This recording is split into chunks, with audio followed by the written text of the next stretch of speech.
নবী করিম সাল্লাল্লাহু আলাইহি ওয়াসাল্লাম ইরশাদ করেছেন, কুন ফিদ দুনিয়া কাআন্নাকা গরীবুন আও আবিরু সাবিল।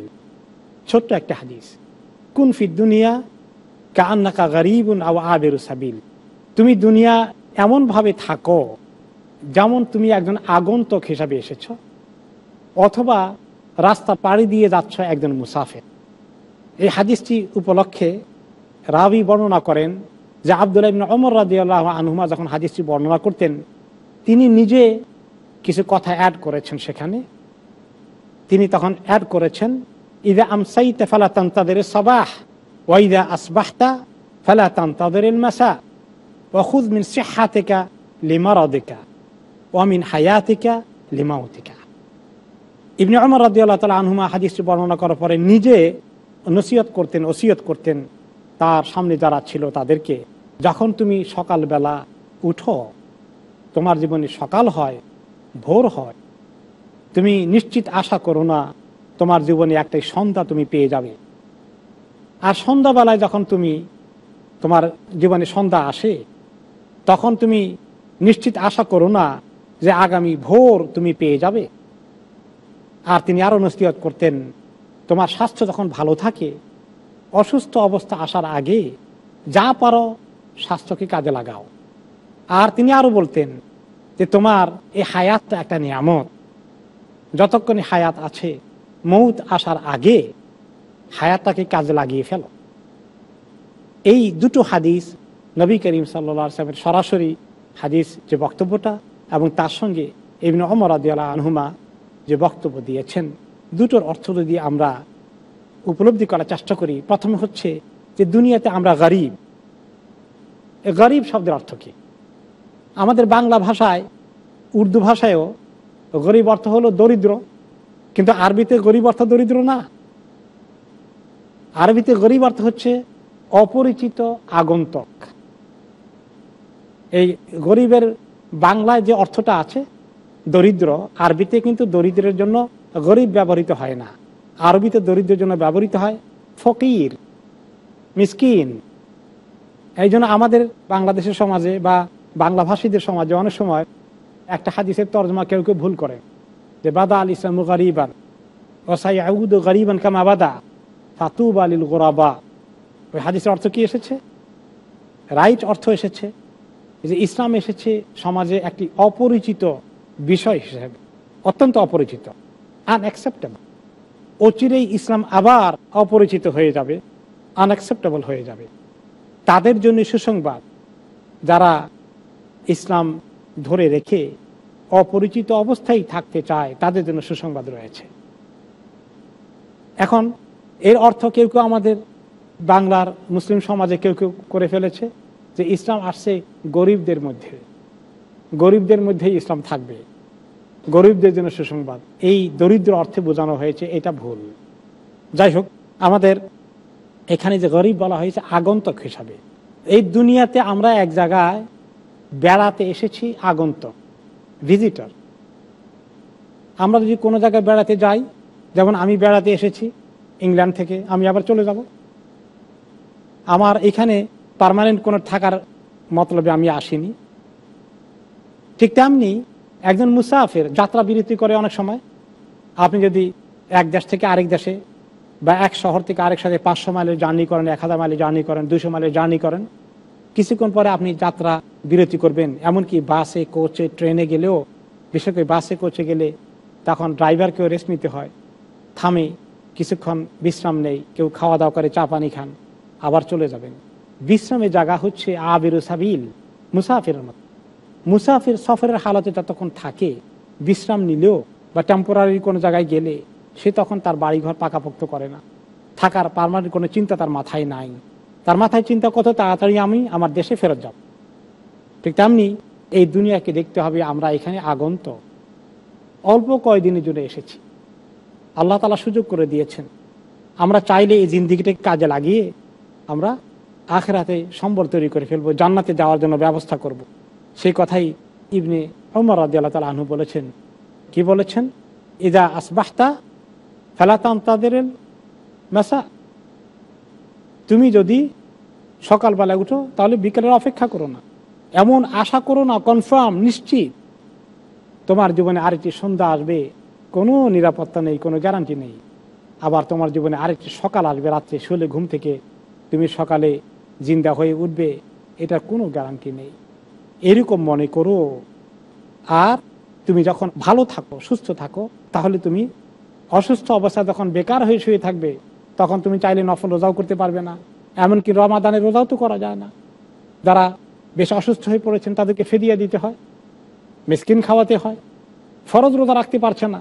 অনেকের অনেক কষ্ট হয়, আমাদের সঙ্গে শেয়ার করেন যে ইমাম সাহেব আমি তো কোনোদিন রোজা ভাঙ্গিনি, এখন অসুস্থতার কারণে রোজা ভাঙতে হচ্ছে, খুব কষ্ট লাগছে, রোজা রাখতে পারছি না। সবাই রোজা রাখে, অবশ্য তার জন্য আল্লাহ তাআলা তাকে শাস্তি দেবেন না, তার জন্য আল্লাহ তাআলা রুখসত দিয়েছেন, তার জন্য আল্লাহ তাআলা বিকল্প ব্যবস্থা, ফিদিয়ার ব্যবস্থা করেছেন। কিন্তু রোজা রাখা যাচ্ছে না, গুনাহ হবে না ঠিক, কিন্তু রোজা রাখার সওয়াব তো হচ্ছে না। এই জন্য স্বাস্থ্য ভালো থাকা অবস্থায় বেশি করে আমল করা। একটা হাদিসে এসেছে, যে ব্যক্তি সবসময় ভালো আমলগুলো কন্টিনিউয়াসলি করে যায়, সফরের কারণে অথবা অসুস্থতার কারণে যখন সে আমল আর করতে পারে না, তখনও আল্লাহ তাআলা পক্ষ থেকে তার ওই আমলটা লেখা অব্যাহত থাকে। যেমন একজন লোকের নিয়ম আছে, তিনি বেগাইরে জামাত নামাজ পড়েন না, সবসময় জামাতে পড়েন। এখন সফরের হালত থাকার কারণে মসজিদ এবং জামাতের ব্যবস্থা তার নাই, তার দিলে চায় জামাতে নামাজ পড়তে, কিন্তু সুযোগ নেই। আল্লাহ তাআলা তাকে একা পড়ার অবস্থায় আছেন, তবুও জামাতে সওয়াব দান করবেন। এক লোক নিয়মিত মুসল্লি, তিনি রেগুলার জামাতে নামাজ পড়েন, কিন্তু এমন অসুস্থ হয়ে গেছেন, তিনি বেড বাউন্ড হয়ে গেছেন, তাকে বেডে শুয়ে থাকতে হচ্ছে। তার জন্য বেডে শুয়ে শুয়ে থাকা অবস্থায় জামাত এখন ধরতে পারেন না, কিন্তু এই সুস্থ অবস্থায় তিনি ইচ্ছা করে কখনো জামাত মিস করতেন না। এই বেডে তিনি যদি 30 বছরও সময় কাটান, 20 বছরও সময় কাটান, 5 বছরও শুয়ে থাকেন, তাহলে তিনি যে আগে রেগুলার নামাজ পড়েছেন জামাতে, এই কারণে বেডে শুয়ে শুয়ে নামাজ পড়ার কারণে, ঘরে বসে নামাজ পড়ার কারণে আল্লাহ তাআলা তাকে জামাতে সওয়াব লেখা কন্টিনিউ করে দিবেন। এই জন্য তিনি বললেন, খুদ মিন সিহাতিকা লিমারাদিকা, অসুস্থ হয়ে পড়লে তো আর এত আমল করতে পারবে না, সুস্থ অবস্থায় তুমি আমলের পরিমাণ বাড়িয়ে দাও, অবহেলা করো না, গাফলতি করো না। ওয়ামিন হায়াতিকা কাবলা মাউতে, আর এই হায়াতটা ইটসেলফ একটা বড় নিয়ামত, গাফলতি করো না। মৃত্যুকালে প্রত্যেকটি লোক আফসোস করবে, আহ আমার মৃত্যু চলে আসলো, আমি তো যথেষ্ট আমল নিয়ে আসতে পারিনি, কি যে আফসোস শুরু হয়ে যাবে। তো মৌতের সময় আফসোস করে তো কোনো লাভ হবে না। তিনি আমাদেরকে স্মরণ করিয়ে দিলেন, অমিন হায়াতিকা লিমাউতিকা, তোমার হায়াত থাকা অবস্থায় মৌতের আগেই, মৌতের পরের জিন্দেগির জন্য বেশ কিছু সম্বল জোগাড় করতে দেরি করো না। তুমি আফসোস করবে, হায়াতকে কাজে লাগিয়ে ফেলো।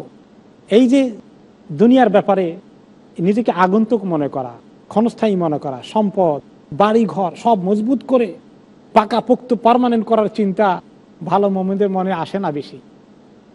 সাহাবী আবু যর রাদিয়াল্লাহু আনহুর বাড়িতে ঢুকলেন এক লোক, তিনি ওনার বাড়িতে ঢুকে দেখলেন যে ঘরে কিচ্ছু নাই। ফাজাআলা ইউকাল্লিবু বাসারাহু ফি বাইতিহি, তিনি ঘরের দিকে একটু তাকালেন, কিছুই দেখতে পান না, কোনো আসবাবপত্র, ফার্নিচার কিচ্ছু নাই। ফাকালা ইয়া আবু যর আইনা মাতাউকুম, যে আবু যর আপনার ঘর দেখি একদম খালি, আপনাদের জিনিসপত্র কোথায় রেখেছেন? ফাকালা ইন্না লানা বাইতান নাতাওয়াজ্জাহু ইলাইহি, তিনি বলেন আমাদের তো আসল বাড়ি যেটা আছে সেটার দিকে আমরা রেগুলার ওই চিন্তা করি, ওই দিকে আমাদের মন মানসিকতা, ওইটার জন্যই আমরা প্রস্তুতি সারাদিন করি। তখন আগন্তক বললেন, মেহমান বললেন, ইন্নাহু লা বুদ্দা লাকা মিন মাতা মা দুমতা হাহুনা, বুঝলাম তো জান্নাতে যাওয়ার জন্য আমল করা দরকার আছে, কিন্তু এই দুনিয়াতেও তো আপনাদের খাওয়া পড়ার জন্য কিছু মোটামুটি জিনিসপত্র দরকার তো আছে, সেগুলো কই? এই দুনিয়াতে এখনো বেঁচে আছেন, এখন তো দরকার কিছু জিনিসের এখানে। ফাকালা ইন্না সাহিবুল মানজিল লা ইয়াদাউনা হাহুনা, তখন তিনি বললেন যে এই বাড়ির যিনি মালিক আছেন তিনি আমাদেরকে নোটিশ দিচ্ছেন তাড়াতাড়ি ভাগার জন্য, তিনি থাকতে দিচ্ছেন না আমাদেরকে এখানে, কখন বের করে দিবেন আমাদেরকে নোটিশ দিয়ে রেখেছেন যে আমরা যেন প্রতি মুহূর্তে রেডি থাকি বাড়ি ছাড়ার জন্যে। কোনো বাড়িওয়ালা যদি এরকম বাড়ি ছাড়ার নোটিশ দেয় তাহলে কি টেনশনে থাকবেন?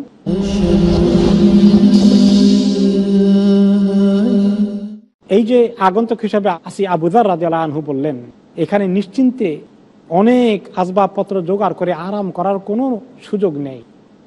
এবং সেই কথাই একজন মুসলিম গায়ক বলেছিলেন। গায়ক কিছু তার গানের সুরে বলেছেন। তো গান বাজনা তো ইসলামে জায়েজ নেই, কিন্তু গানের অর্থটা খুব চমৎকার। ছোটবেলা শুনেছি, আমার এখনো মনে আছে। তিনি কি বলেছেন?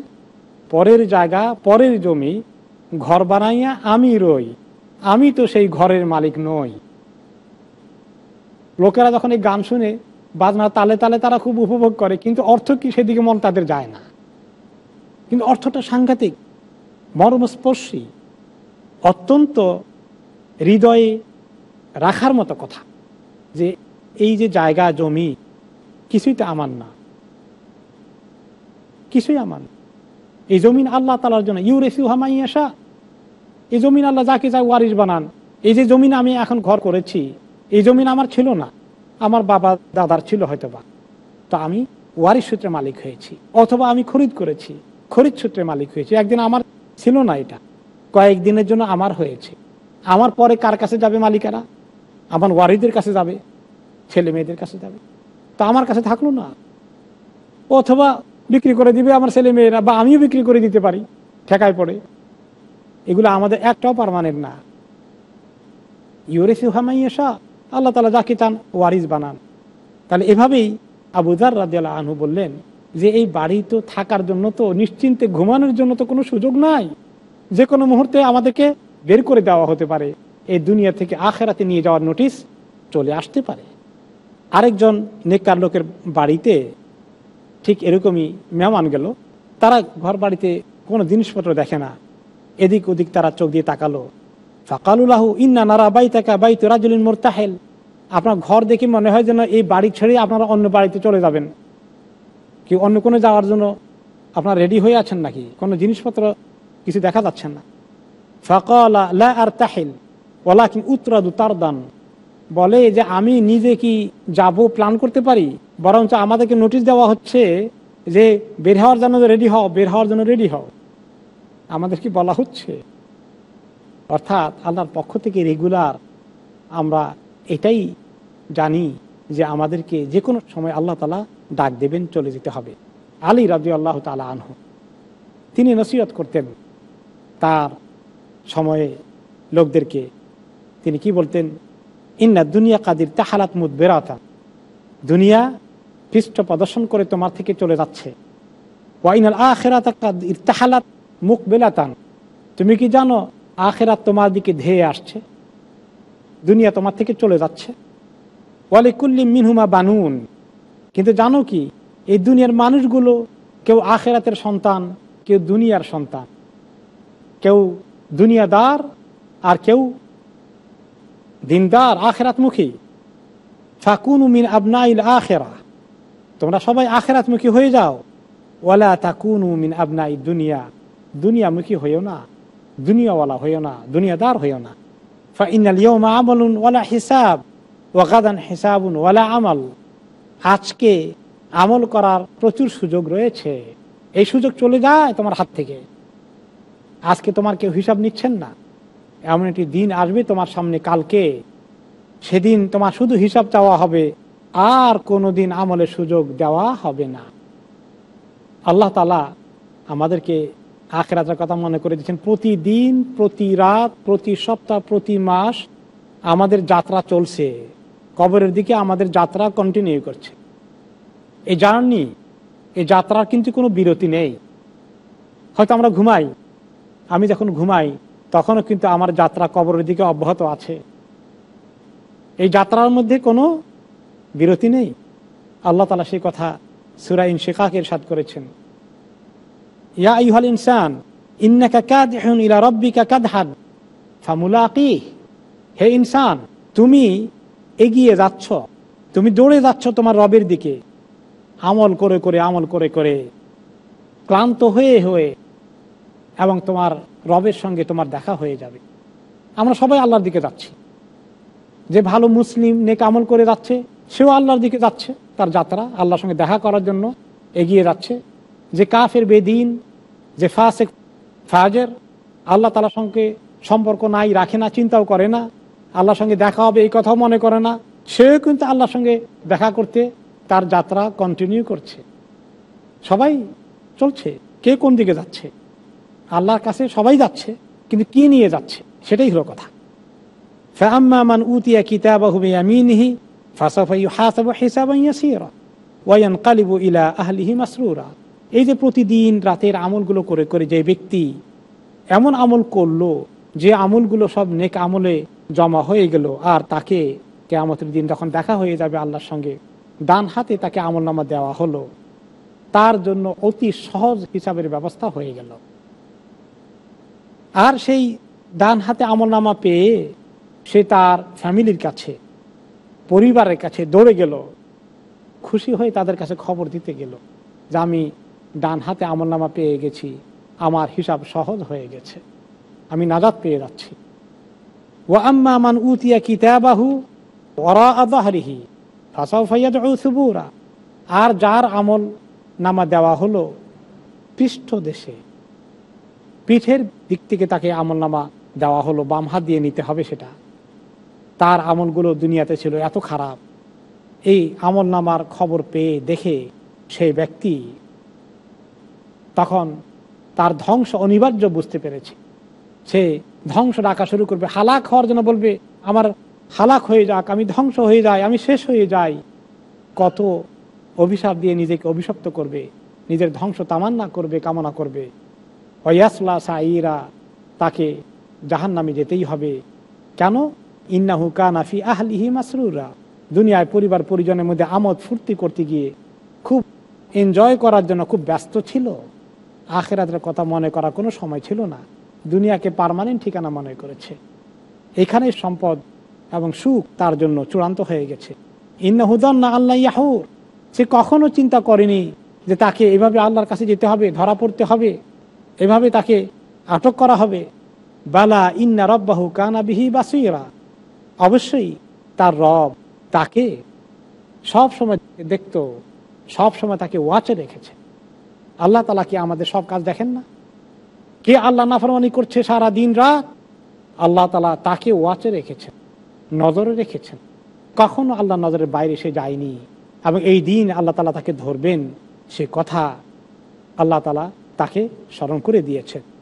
আল হাসান আল বসরি রাহমাতুল্লাহ আলাইহি, প্রখ্যাত ইমাম তাবেঈ, তিনি বলেছেন আল মুমিনু কাল গরীব লা ইয়াজাউ মিন যুল্লিহা ওয়া লা ইউনাফাসু ফি ইজ্জিহা ইন লাহু শাআন ওয়া লিন-নাসি শাআন। প্রকৃত মুমিন দুনিয়াতে বসবাস করে একেবারে অপরিচিত আগন্তুক মেহমানের মতো। দুনিয়ার একটু অসুবিধায় পড়ে গেলে এটা তাকে এত বেকার আর পেরেশান করে দেয় না। দুনিয়াতে বেকায়দা পড়ে গেলে সে এত হাহুতাশ করে না। আর দুনিয়ার সম্মান পজিশন, দুনিয়ার হায়ার পজিশন পাওয়ার জন্য সে এত মহা প্রতিযোগিতায় লিপ্ত হয় না। দুনিয়ার ব্যাপারে তার অবস্থা, তার মানসিকতা একরকম, আর অন্য সব মানুষের মানসিকতা অন্যরকম। মোমেন, প্রকৃত মোমেন, প্রকৃত ইমানদার দুনিয়াতে দুনিয়ার যে কোনো বিষয়, একটা খুশির খবর তার কাছে এত খুশিতে একেবারে আহামরি হয়ে যাওয়ার অবস্থা হয় না। একটু কষ্টের খবর তার কাছে এত কষ্টের কারণ হয়ে যায় না, কারণ তার মাথায় তো আরেক পেরেশানি আছে যে আখেরাতের কষ্ট থেকে বাঁচতে পারছে কি, আখেরাতের সুখ শান্তি তার কপালে জুটবে কি, সেটা তাকে এত পেরেশান করে রাখে। দুনিয়ার কষ্ট তার কাছে এত কষ্টের কারণ হয়। দুনিয়ার মজা, আকর্ষণ, পজিশন, সম্মান, সম্পদ তাকে এত বেহুশ করে ফেলে না, তো সে একদম নর্মাল থাকে। তাহলে ভালো ইমানদার কিন্তু দুনিয়ার ব্যাপারে এত এফেক্টেড হয়ে যায় না। আর যদি উল্টা হয়, যাদের ইমানের অত্যন্ত দুর্বলতা, অত্যন্ত দুনিয়াদার, দুনিয়ার একটু কষ্ট, একটু বিপদ, একটু লস, একটু লোকসান তাকে পাগল বানিয়ে ফেলে, বেহুশ হয়ে যায়। কারটাকে দখল করবে, জবরদখল করবে, করে বড়লোক হবে, এই প্রতিযোগিতায় লিপ্ত হয়ে যায়। তার মাথায় শুধু এই পেরেশানি, ঘুমের থেকে উঠে এই পেরেশানি নিয়ে ঘুমেতে যায়, সেই পেরেশানি নিয়ে সারাদিন হিসাব করে কোথায় কত টাকা রেখেছে, কিভাবে আছে। আল্লাহকে ডাকার তার কোনো সময় নেই, আত্মসমালোচনা করার, মুহাসাবা করার সময় নেই। ঠিক কথাই আল হাসান আল বসরি রাহমাতুল্লাহ আলাইহি বলেছেন যে সেটা হচ্ছে লাহু শাআনুন ওয়া লিন-নাসি শাআন। তার একটি দৃষ্টিভঙ্গি দুনিয়া নিয়ে, অন্য মানুষের অন্যরকম দৃষ্টিভঙ্গি। দুনিয়াদারদের দৃষ্টিভঙ্গি আর দিনদার দৃষ্টিভঙ্গি কখনো এক পর্যায়ের নয়। দুইজনের মধ্যে আকাশ এবং জমিনের তফাৎ রয়েছে, আকাশ পাতালের তফাৎ রয়েছে। হাসানুল বসরি রহমতুল্লাহ আলাই এগেইন তিনি তার বক্তব্যে বলেছেন যে তোমার হায়াতটাকে তুমি এমনভাবে ধরবে, ইন্নামা আনতা আইয়ামুন মাজমুআ কুল্লামা মাদা ইয়াউমুন মাদা বা'দুকা। এই যে তোমার হায়াতটা এত বড় নিয়ামত যে তোমার যখন এক একটি দিন চলে যায়, তোমার হায়াতটা কি আসলে কতগুলো দিনের সমষ্টি। কারো হায়াত যদি 60 বছর 80 বছর, তাহলে এগুলো দিন বানাচ্ছে, কত শত দিন হলো না কত হাজার দিন হলো। তাহলে এক একটি দিন যখন খসে যায়, তোমার নিজের অস্তিত্বের অংশ খসে যাচ্ছে, এবং এভাবেই তোমার একদিনগুলো শেষ হয়ে যাবে, তোমার অস্তিত্ব একদিন শেষ হয়ে যাবে। তুমি এরকম হিসাব করো বসে বসে যে তুমি কতগুলো দিনের সমষ্টি মাত্র। আমরা তো দিন চলে গেল, মাস চলে গেল, বছর চলে গেল, আমাদের জীবনের অংশ চলে গেছে, আমরা চিন্তা করি না। কখন মানুষ চিন্তা করে অংশ চলে গেছে? যদি কারো একটা হাত কেটে অপারেশন করে ফেলে দেয়, আহা আমার একটা অংশ চলে গেছে। কারো পাও অপারেশন করে কেটে ফেলে দেয়, আহা আমি একটা পাও হারিয়ে ফেলেছি। কিন্তু এই যে আমার এত বছর চলে গেল, আমার অনেক অংশ চলে গেছে, আমার আর কত বাকি আছে তাও আমি জানি না, এটাকে আমরা অংশ মনে করি না। দাউদ আত-তাই রাহিমাহুল্লাহ একজন সালফে সালেহিনের আলেম, তিনি বললেন ইন্নামাল লাইলু ওয়ান নাহারু মারাহিল ইয়ানজিলুহান নাস মারহালাতান মারহালাতান হাত্তা ইয়ানতাহিয়া যালিকা বিহিম ইলা আখিরি সাফারিহিম। যে দুনিয়ার এই জিন্দেগির রাত এবং দিনগুলো এক একটা স্টেশন, স্টেশন একটা পর একটা শেষ করে সর্বশেষে মঞ্জিলে মকসুদে আমরা হঠাৎ করে একদিন পৌঁছে যাব। আল্লাহ তাআলা যেন আমাদেরকে এই মুসাফিরের জার্নি এক স্টেশন স্টেশন করে পার হয়ে আল্লাহ তাআলার কাছে যে স্টেশনে পৌঁছবো, ফাইনাল স্টেশনে, যেন নাজাতের স্টেশনে আমরা পৌঁছে যেতে পারি আমল সহকারে, আল্লাহর সন্তুষ্টি পাওয়ার আশায়। সেই আমল করার জন্য আল্লাহ তাআলা আমাদেরকে তৌফিক দান করুন। ওয়া আখিরু দাওয়ানা আনিল হামদুলিল্লাহি রাব্বিল আলামিন। আসসালামু আলাইকুম ওয়া রাহমাতুল্লাহি